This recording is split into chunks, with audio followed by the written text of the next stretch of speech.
Hello and welcome to Smart Money on CNBC-TV18. Today we're going to talk about retirement planning, but this is specific for millennials. Now, we're going to talk about retirement planning for millennials, and you ask why. Well, a recent Goldman Sachs Retirement Survey and Insights report found that 34% of millennial respondents report feeling like they're behind on their retirement savings. Now, the last few years, as we know, has been a time of financial tumult for many individuals. In April 2020, in the US alone, there were 20.5 million jobs lost as a result of the pandemic. And with inflation running up the costs of many necessities, Indians are also running tight on their budgets. This is an even bigger reason for you to plan your retirement well.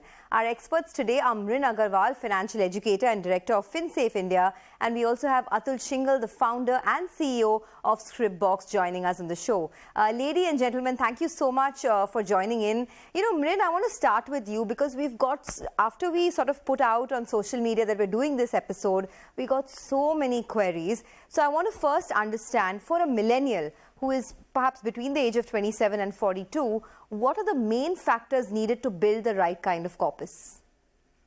So good afternoon, Sonia, and it's always a pleasure to be on your show. Yes, I think the first thing that you really need to start off with is what are your current expenses? You know, many a time people tend to look at a specific number in mind, like saying 1 crore or 5 crores or 10 crores. But what you do need to start off is, first of all, get your hands on a retirement planning calculator, and there are lots of them available online. But the first question you need to know is, what are your current expenses? And is this the same sort of lifestyle that you think that you want to maintain in the future? Based on that, of course, it's very, very important to get the the corpus that you need to build needs to be inflation adjusted as well, right? Because there is inflation, which is impacting the value of money.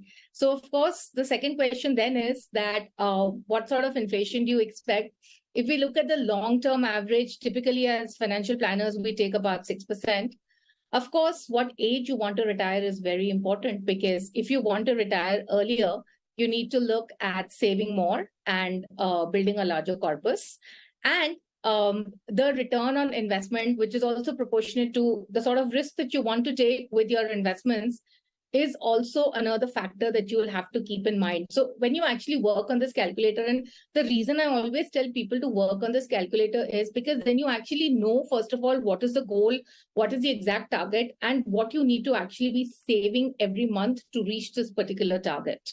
Got it. And you know, you started off by saying that use a retirement calculator, and there are so many free and effective retirement calculators available online. In fact, Scripbox has a very good retirement calculator as well. So we have Atul of Scripbox, who's right here with us. Atul, thanks a lot for joining in on the show. Start off by telling us, of course, we all know that one needs to start saving early for retirement, etc. But what are the main factors that I would need to build a right corpus and retire early? And when we talk about retiring early, what exactly do we mean? Thanks very much, Sonia, for having me on the show. And thank you for the kind words about Scripbox and our calculators. So I think first, what is the definition of retirement? Retirement is when you have sufficient money to live, to survive you and your dependents' lifetime. Right? And I think a big mistake people make is actually underestimating the longevity. I mean, the statistics say that about the longevity of Indians has gone up by about 20% in the last 30 years. And given the advances in medical science, we expect this to even increase further.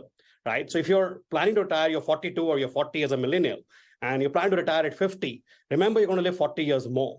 So you have to plan for those 40 years, and not only for yourself, but your dependents, your wife, and maybe somebody else. So the first thing you need to factor in is what does financial freedom mean? And it's not about age. It's about having enough money. I mean, when you do a survey, and a lot of people will talk about the scariest thing is about death. I don't think the scariest thing is about death. The scariest thing is not having money when you're still alive, right? And to depend on somebody else. So I think that has to be factored in. Post that, obviously, I think Nal said very well, inflation, risk, your appetite, how much do you need as a corpus. The other thing we always factor in is obviously take your current expenses, adjust for inflation for 20, 30, 40 years out, when you're going to stop earning for a living. Retirement does not mean that you stop working, you stop earning a living, and you can do what you want to do. Beyond that, I think it's also very important that you plan beyond retirement. right? The money management becomes even more critical beyond that. And a lot of people underestimate, they take their current expenses, which are monthly expenses, but don't factor in, if you're going to live 40 years after retirement, you will probably upgrade your house. You will probably buy a bunch of cars. You will buy white goods every 10 years. So factoring all of the cost of those inflated costs are really critical to deciding on your corpus before you start actually doing that. And yeah, you said our mantra is start early, keep investing and stay invested. But there's a problem. There's a hitch in that, right? And Mrin, I want to come to you on this. I was having a discussion with one of my millennial colleagues, and he told me that very rightfully that a lot of the millennials will perhaps live in Bombay, pay rent, right? In any case, we know real estate has become unaffordable now. So saving even 5,000 or 10,000 rupees per month is a bit of a task sometimes, because a large amount of your corpus over the years, perhaps you also try and remove for a lot of these expenses, whether it's loans or rent or even buying a house, etc. So what are the expenses that one needs to plan for, and how do you go about building that corpus without sort of touching it?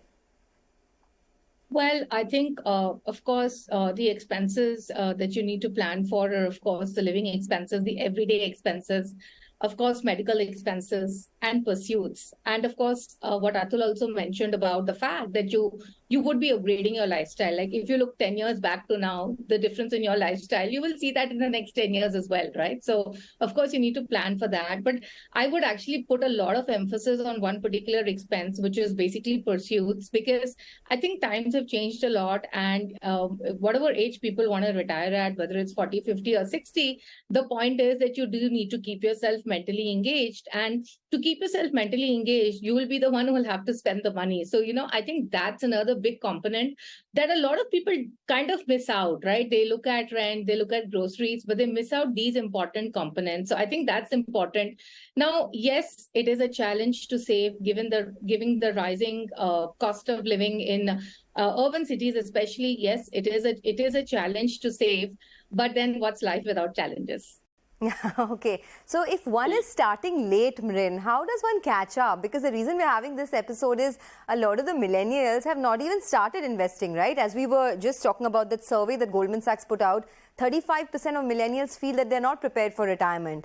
So if one is starting late, what is the catch-up technique? Yeah, it's a pretty grim situation when you look at most surveys across the world, honestly. And, honestly, people feel that retirement is something that they need to start saving for only in their 40s. And honestly, it's quite late by then. So a couple of things that you could do is, of course, reduce expenses. I think, again, we do see in India that most people have a large part of their portfolio in traditional investments, which are not beating inflation. So certainly, you would need to look at reallocating your portfolio into instruments that actually beat inflation. Trying to build other income sources. So I'm not saying moonlighting, but I'm saying, for example, maybe if your spouse is not earning, then, maybe your spouse needs to look at augmenting her income. So you need to see how you can augment the family income. I know it's easy for me to say it, but I think, the easier thing for people to do, as I said, was reallocating some portion of their investments from safe traditional investments into equities. And that's simply because, a small change in your equity allocation can actually lead to a much larger retirement corpus. And if you have time on your side, so even if you're starting right now when you're 35, and you have 15 to 25 years available to you, it can make a big difference. So, for example, if you were to be investing 50,000 rupees every month at the age of 35 for the next 25 years, and you take a 10% allocation to equity versus taking a 30% allocation to equity, the difference in the corpus is also going to be almost 3 times or slightly higher because of the compounding allocation, right? So I think that's important.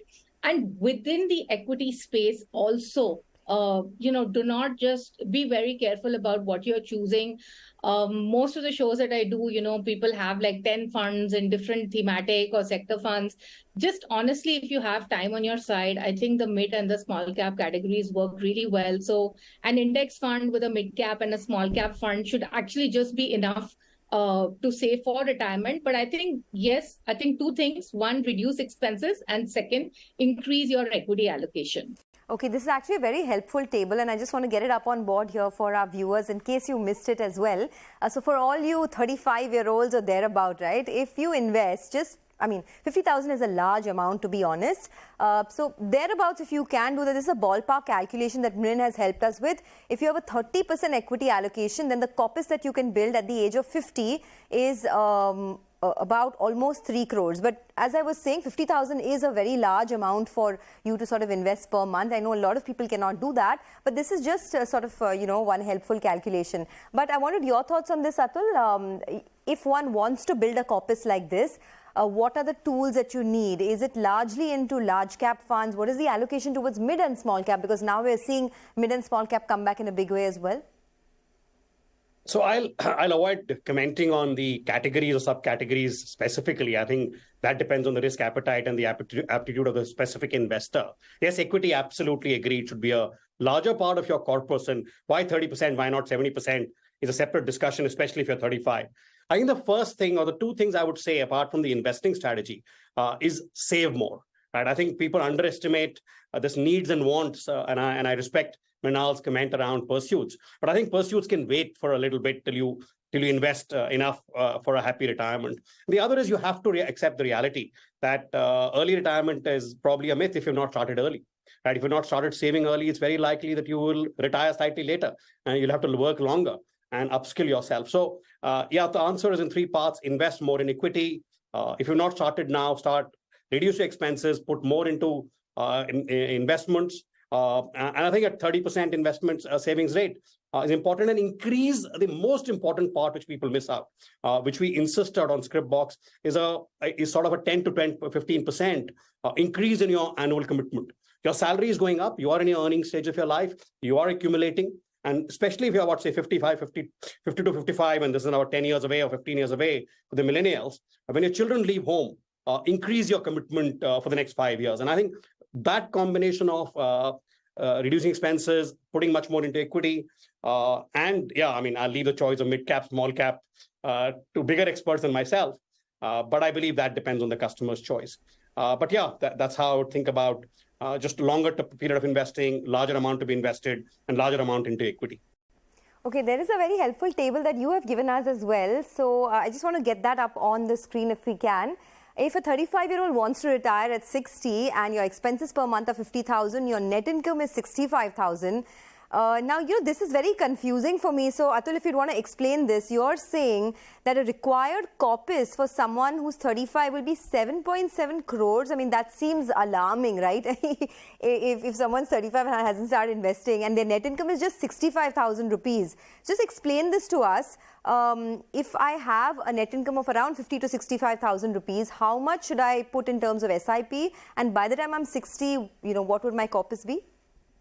Yeah, so if you just follow this discipline of putting 22,000 rupees a month aside now, which is reducing your current expenses by 5,000, you already have 15,000 available or 7,000 rupees, which I think people can do, right?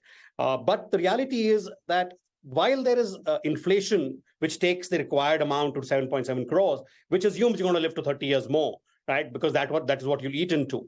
More importantly, the power of compounding. What people underestimate completely is that 22,000 rupees invested for the next 25 years and increased by 10% every year will get you to your goals. And this includes a glide path. So all our retirement calculators include a glide path, include an asset allocation, heavy equity in the beginning. And as you get closer to your retirement goals, more in fixed income, and then goes down to a much lower. So this assumes about a blended rate of about 8 to 9% over the period. But assumes that this money at 7.7 crores, inflation adjusted, will be sufficient for you for the next 30 years. Right? That's the more important part.